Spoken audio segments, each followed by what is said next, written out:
Here at Old Orchards Country Club, built in 1929. We're gonna walk this course, get a good feel for it. On Google, it's rated a 2.6 out of 5 and ranked one of the worst golf courses in New Jersey.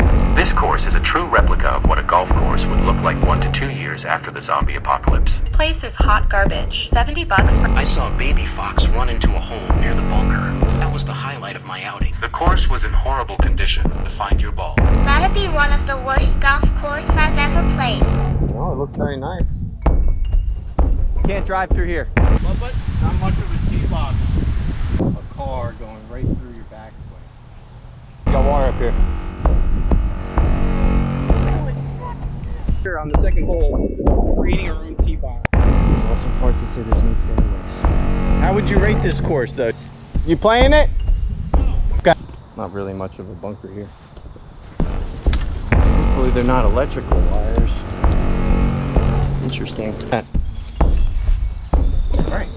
Almost impossible to find a golf ball in this thick. Oh, there it is. The golf designer Tiddinglass built 265 golf courses when he died, I think, in the 1940s. He's from Philadelphia, and he's one of the best golf designers, probably arguably in the world. He's gotten to the World Championship, what is it, World Hall of Fame for golfing. Is that your ball? Hey, is this you? Is this yours? That's my poor shot. You know, you might have to walk it. As he did walk it, this is the cart path again. I don't want to say it's rough, but this is pretty bad. Is this the worst golf course in New Jersey? I've done a lot of them, and this one's pretty bad. Nice, right? This is not nice. You got a little bit of trash. I saw some beer cans actually on the course. Just like the rating, the course really starts to fall apart on the number 18. Is it the worst course in New Jersey? If they cut the grass, it won't be. It's got a lot of history, and you've got to play a factor in the overall rating when it comes to this much history at a course like this. And it's nice, but it sucks. This course is horrible. You spent 80 bucks on this course, you got ripped off. 40 bucks to walk it, 35, that's fair.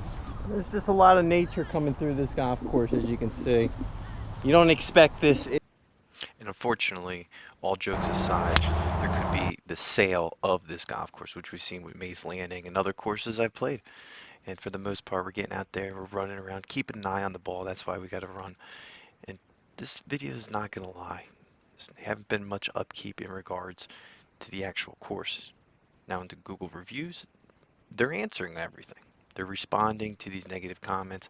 And a 2.6 is insanely bad, I believe. You know, when you compare it to other golf courses with the $40 to $60 range, they're still sitting in the threes all day. And there's the data. You know, we have the data. We're going to walk through this course, talk about how one of the oldest golf courses could be shut down for senior living. And what you guys think about that, right into the comment section below. This is real stuff. We're going to talk about the golf course. Hopefully, maybe videos like this can get more people to want to play the course, or at least put attention into the course before eventually it does get shut down, because that's what's going to happen. This course is one way trip to being shut down here. We're just running around, keeping a look on each one of the golf balls hit, because you're going to lose everyone here. If you come out here and you think you're going to have a good time, be prepared to bring a dozen golf balls with you.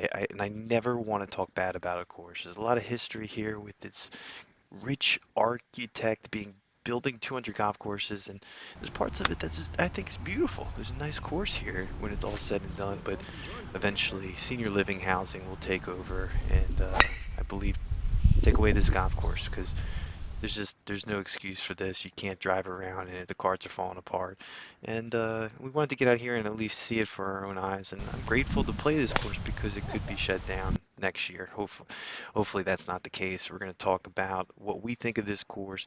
You know, it's a full golf course. It's 6,000 yards, 6,600 yards. You can get away with some bad shots here, but for the most part, you got to keep an eye on every one of your shots, because if you lose it, it's just because there's no fairway here. The course was built on an old apple farm, hence the name, And there's an island green here on number 7, which I saw on Google Maps and was kind of intrigued by, but rest assured the bridge and things like that, it's all sturdy and seemed very professional. Seemed like a nice little course here. So let's check in. Holes on the golf course here, surrounded by water.